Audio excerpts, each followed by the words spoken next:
ನಮಸ್ಕಾರ ಬಂಧುಗಳೇ. ಈ ಸೋಮವಾರದ ವಿಶೇಷತೆಯೆಂದರೆ ಇವತ್ತು ಪ್ರೀತಿಯೋಗ ಹಾಗೂ ಆಯುಷ್ಮಾನ್ ಯೋಗದ ಪ್ರದೋಷ. ಈ ವಿಶೇಷ ದಿನ ನಾವು ಶಿವದೇವರ ಒಂದು ರೂಪವಾದ ದಕ್ಷಿಣಾಮೂರ್ತಿ ದೇವರ ಮಂತ್ರವನ್ನು ಪಾರಾಯಣ ಮಾಡಿದ್ದೇವೆ. ದಕ್ಷಿಣಾಮೂರ್ತಿ ದೇವರನ್ನು ತುಂಬಾ ಜನ ಗುರುಗಳ ಸ್ಥಾನದಲ್ಲಿಟ್ಟು ಪೂಜಿಸುತ್ತಾರೆ. ಇವತ್ತು ನಾವು ಶ್ರೀ ವ್ಯಾಸ ಮುನಿಗಳು ಬರೆದ ಶ್ರೀ ದಕ್ಷಿಣಾಮೂರ್ತಿ ಅಷ್ಟಕಂ ಅನ್ನುವ ಮಂತ್ರದಿಂದ 2 ಸಾಲಿನ ಮಂತ್ರವನ್ನು ಪಾರಾಯಣ ಮಾಡಿದ್ದೇವೆ. ಇಂದು ಈ ಮಂತ್ರವನ್ನು ನಿಮಗೆ ಸಾಧ್ಯವಾದಷ್ಟು ಹೆಚ್ಚು ಬಾರಿ ಪಾರಾಯಣ ಅಥವಾ ಶ್ರವಣ ಮಾಡಿ. ಏಕೆಂದರೆ ಈ ಮಂತ್ರವು ಜೀವನ ಪೂರ್ತಿ ಸುಖವನ್ನು ಕೊಡುತ್ತದೆ. ಜೊತೆಗೆ ಈ ಮಂತ್ರವನ್ನು ಪ್ರತಿದಿನ ದಕ್ಷಿಣಾಮೂರ್ತಿ ಗುರುಗಳನ್ನು ಸ್ಮರಿಸುತ್ತಾ ಪಾರಾಯಣ ಅಥವಾ ಶ್ರವಣ ಮಾಡಿದರೆ ಜೀವನದಲ್ಲಿ ಈಗ ಎಷ್ಟೇ ಕೆಟ್ಟ ಪರಿಸ್ಥಿತಿ ಇದ್ದರೂ ಅದರಿಂದ ಮುಕ್ತಿ ಸಿಗುತ್ತದೆ. ದೇವರು ಕೊಟ್ಟ ಈ ಅವಕಾಶವನ್ನು ವ್ಯರ್ಥಗೊಳಿಸದೆ ಈ ಮಂತ್ರವನ್ನು ಶ್ರದ್ಧಾಭಕ್ತಿಯಿಂದ ಪಾರಾಯಣ ಅಥವಾ ಶ್ರವಣ ಮಾಡಿ ಬಂಧುಗಳೇ. ಕೂದಲು ಸೊಂಪಾಗಿ ಬೆಳೆಯಲು ಮನೆಮದ್ದೊಂದನ್ನು ಇಂದು ನಾವು ತಿಳಿದುಕೊಳ್ಳೋಣ. 1 ಕಟ್ಟು ಕೊತ್ತಂಬರಿ ಸೊಪ್ಪನ್ನು ತೆಗೆದುಕೊಂಡು ಅದನ್ನು ತೊಳೆದು ಸಣ್ಣದಾಗಿ ಕಟ್ ಮಾಡಿ ಸ್ವಲ್ಪ ನೀರನ್ನು ಹಾಕಿ ಮಿಕ್ಸಿಯಲ್ಲಿ ಹಾಕಿ ಪೇಸ್ಟ್ ತಯಾರಿಸಿಕೊಳ್ಳಿ. ಈ ಪೇಸ್ಟನ್ನು ತಲೆಯ ಬುಡಕ್ಕೆ ಹಚ್ಚಿ ಅರ್ಧ ಗಂಟೆಯ ನಂತರ ತಲೆ ಸ್ನಾನ ಮಾಡಿ. ಹೀಗೆ ವಾರಕ್ಕೆ 2 ಬಾರಿ ಮಾಡಿದರೆ ಕೂದಲು ಸೊಂಪಾಗಿ ಬೆಳೆಯುತ್ತದೆ. ಬಂಧುಗಳೇ, ನೀವು ಚಾನಲಿಗೆ ಮೊದಲನೇ ಬಾರಿ ಬಂದಿದ್ದರೆ ಚಾನಲ್ ಅನ್ನು ಸಬ್ಸ್ಕ್ರೈಬ್ ಮಾಡಿ ಹತ್ತಿರದ ಬೆಲ್ ಬಟನ್ ಒತ್ತಿ ಆಲ್ ಅನ್ನುವ ಆಪ್ಷನ್ ಅನ್ನು ಸೆಲೆಕ್ಟ್ ಮಾಡಿ. ನೀವು ಸಬ್ಸ್ಕ್ರೈಬ್ ಮಾಡಿದರೆ ನಮಗೂ ಇನ್ನೂ ಹೆಚ್ಚು ವಿಡಿಯೋ ಮಾಡಲು ಸ್ಫೂರ್ತಿ ಸಿಗುತ್ತದೆ ಮತ್ತು ನಿಮಗೂ ನಮ್ಮ ಹೊಸ ವಿಡಿಯೋ ಅಪ್ಲೋಡ್ ಆದ ತಕ್ಷಣವೇ ಸಿಗುತ್ತದೆ. ಮಂತ್ರಶ್ರವಣ ಮಾಡುವಾಗ ನಮೋ ನಮಃ ಎಂದು ಕಮೆಂಟ್ ಮಾಡಿ ಬಂಧುಗಳೇ. ಮಂತ್ರ ಪಾರಾಯಣವನ್ನು ಶುರು ಮಾಡೋಣ. जीवेश्वराद्यखिलमत्र विकारजातं जातं यतस्थितमनन्तसुखे च यस्मिन् जीवेश्वराद्यखिलमत्र विकारजातं जातं यतस्थितमनन्तसुखे च यस्मिन् जीवेश्वराद्यखिलमत्र विकारजातं जातं यतस्थितमनन्तसुखे च यस्मिन्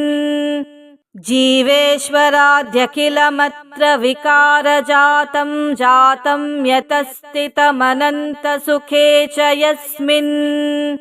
जीवेश्वराद्यखिलमत्र विकारजातं जातं यतस्थितमनन्तसुखे च यस्मिन् जीवेश्वराद्यखिलमत्र विकारजातं जातं यतस्थितमनन्तसुखे च यस्मिन् जीवेश्वराद्यखिलमत्र विकारजातं जातं यतस्थितमनन्तसुखे च यस्मिन् जीवेश्वराद्यखिलमत्र विकारजातं जातं यतस्थितमनन्तसुखे च यस्मिन् जीवेश्वराद्यखिलमत्र विकारजातं जातं यतस्थितमनन्तसुखे च यस्मिन्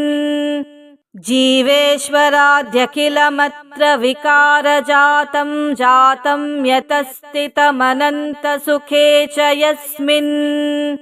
जीवेश्वराद्यखिलमत्र विकारजातं जातं यतस्थितमनन्तसुखे च यस्मिन्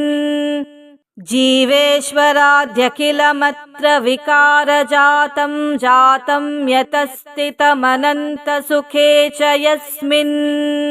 जीवेश्वराद्यखिलमत्र विकारजातं जातं यतस्थितमनन्तसुखे च यस्मिन् जीवेश्वराद्यखिलमत्र विकारजातं जातं यतस्थितमनन्तसुखे च यस्मिन् जीवेश्वराद्यखिलमत्र विकारजातं जातं यतस्थितमनन्तसुखे च यस्मिन्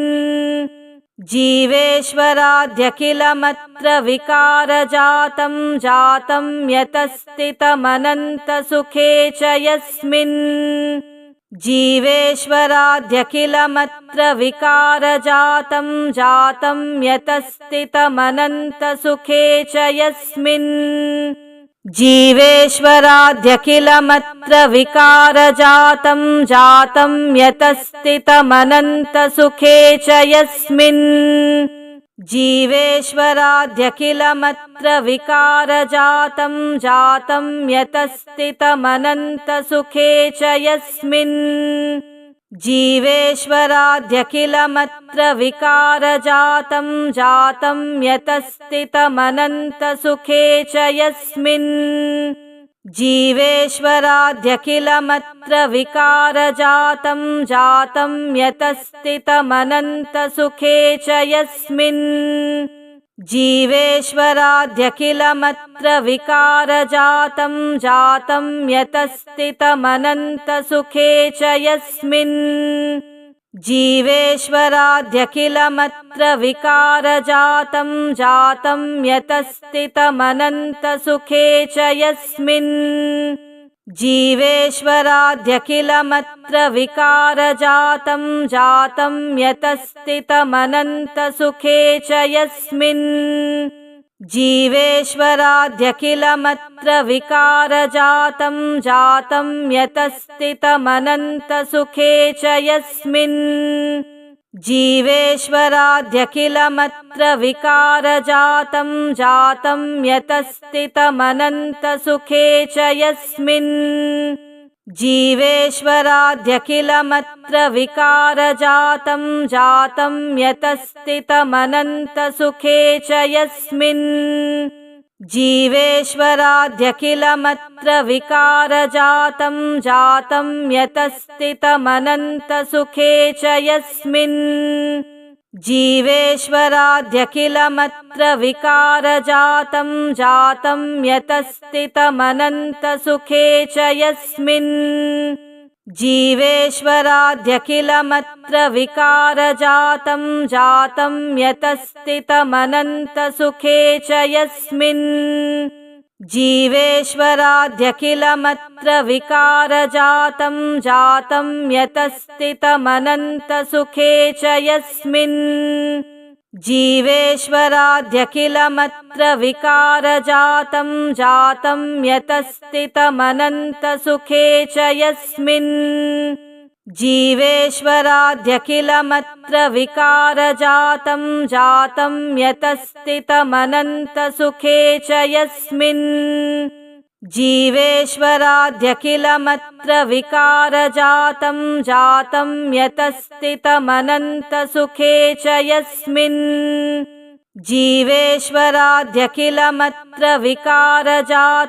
जातं यतस्थितमनन्तसुखे च यस्मिन्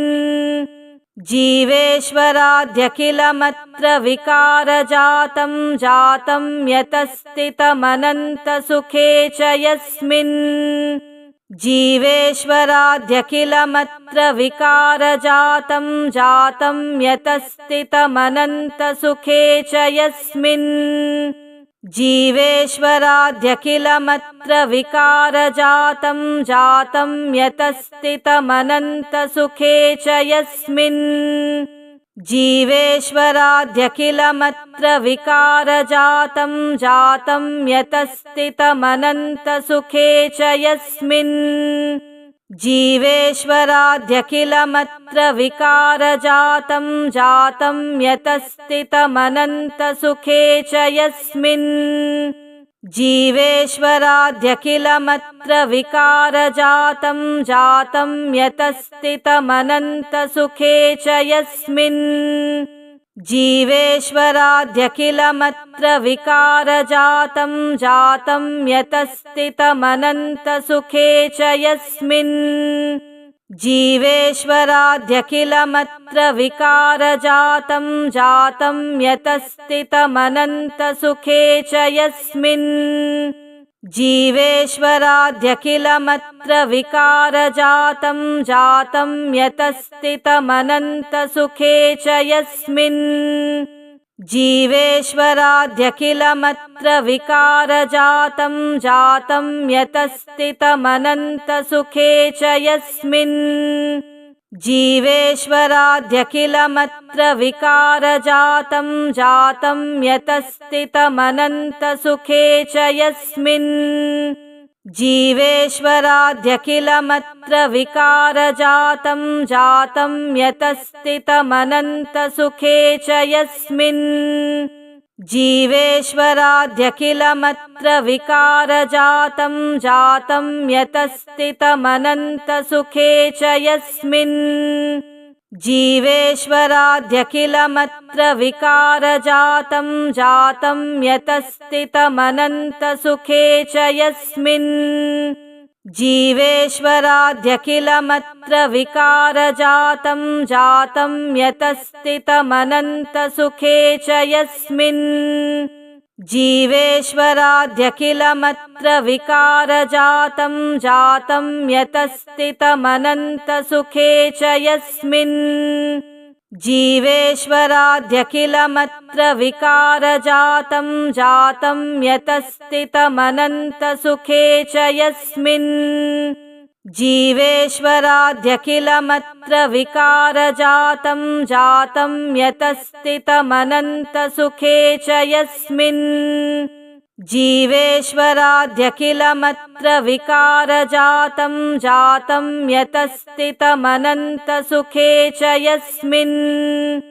जीवेश्वराद्यखिलमत्र विकारजातं जातं यतस्थितमनन्तसुखे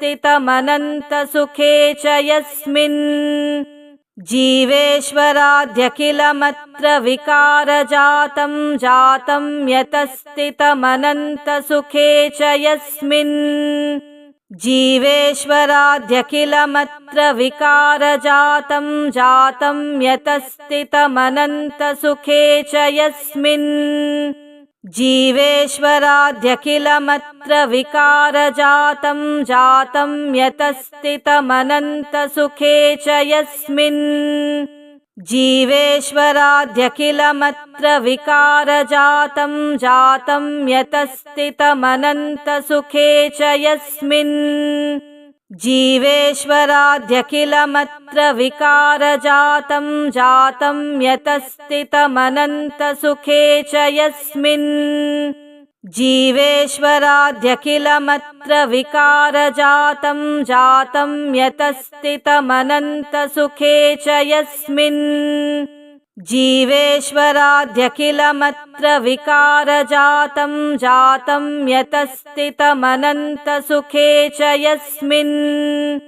जीवेश्वराद्यखिलमत्र विकारजातं जातं यतस्थितमनन्तसुखे च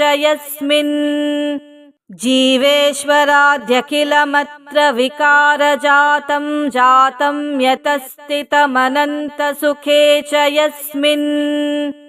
जीवेश्वराद्यखिलमत्र विकारजातं जातं यतस्थितमनन्तसुखे च यस्मिन्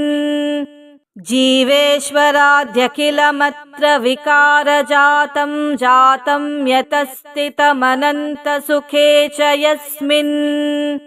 जीवेश्वराद्यखिलमत्र विकारजातं जातं यतस्थितमनन्तसुखे च यस्मिन्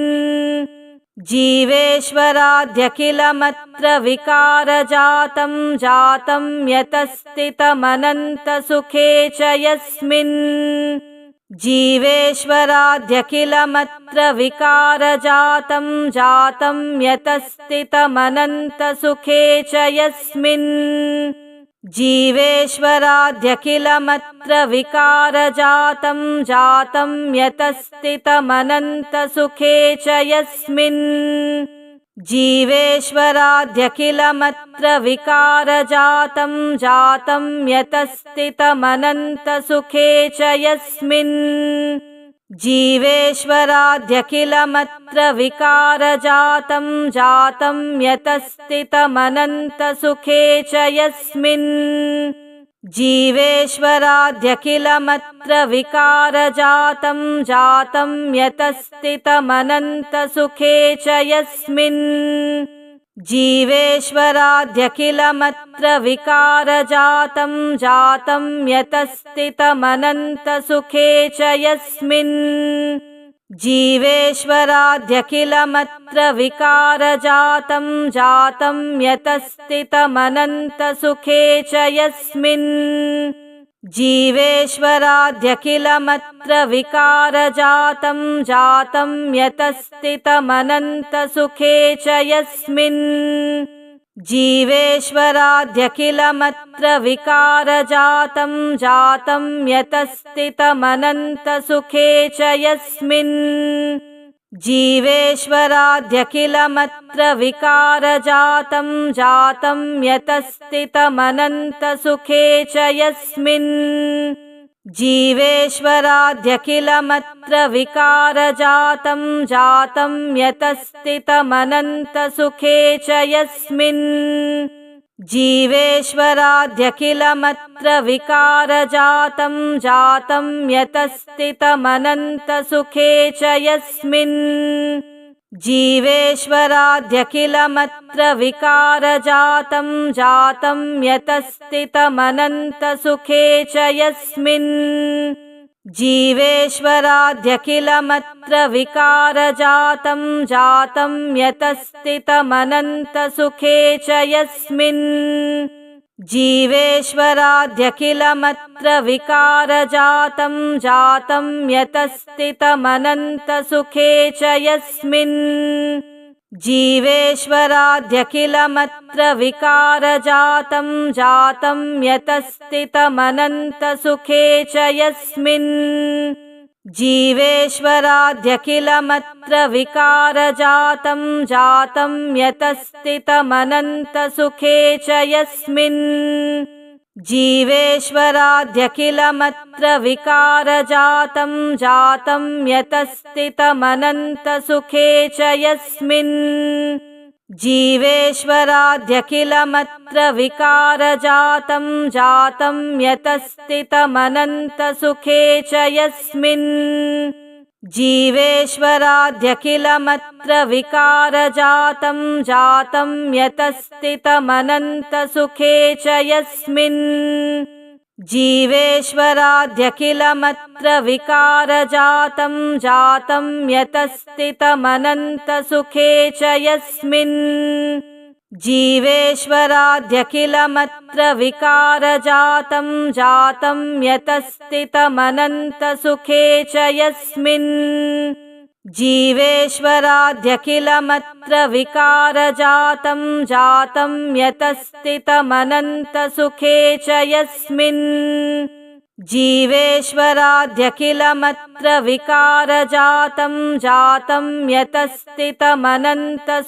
च यस्मिन्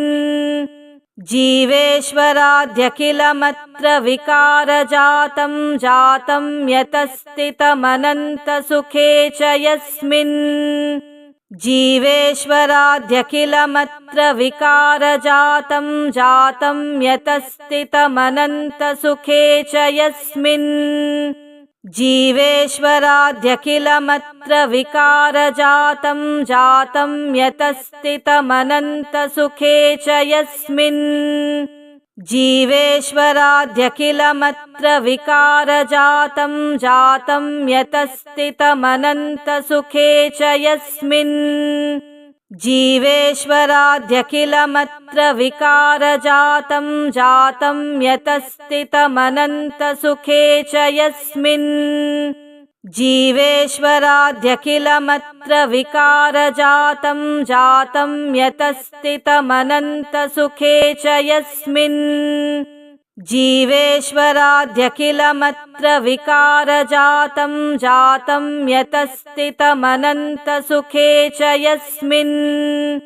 जीवेश्वराद्यखिलमत्र विकारजातं जातं यतस्थितमनन्तसुखे च यस्मिन् जीवेश्वराद्यखिलमत्र विकारजातं जातं यतस्थितमनन्तसुखे च यस्मिन् जीवेश्वराद्यखिलमत्र विकारजातं जातं यतस्थितमनन्तसुखे च यस्मिन् जीवेश्वराद्यखिलमत्र विकारजातं जातं यतस्थितमनन्तसुखे च यस्मिन् जीवेश्वराद्यखिलमत्र विकारजातं जातं यतस्थितमनन्तसुखे च यस्मिन् जीवेश्वराद्यखिलमत्र विकारजातं जातं यतस्थितमनन्तसुखे च यस्मिन् जीवेश्वराद्यखिलमत्र विकारजातं जातं यतस्थितमनन्तसुखे च यस्मिन्